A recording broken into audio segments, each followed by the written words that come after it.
Bonjour, ça va bien? Πετάνε, γιατί εγώ είμαι πολύ παιδικός. Είμαι ο μαλάκας με το βίντεο. Πάλι βίντεο, τι να κάνω. Από το να κάθομαι και να τους κοιτάζω, τουλάχιστον συμμετέχω έτσι και εγώ σε αυτό.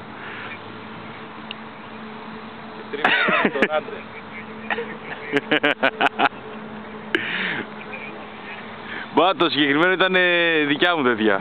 Είχα την εντύπωση ότι... είναι γιατί έλεγα να πάμε πιο νωρίς βέβαια, πριν έρθει ο επαγγελματίας κομπίστας εδώ, να πετάξω σαν άνθρωπος. Τώρα ήρθα και πετάνε...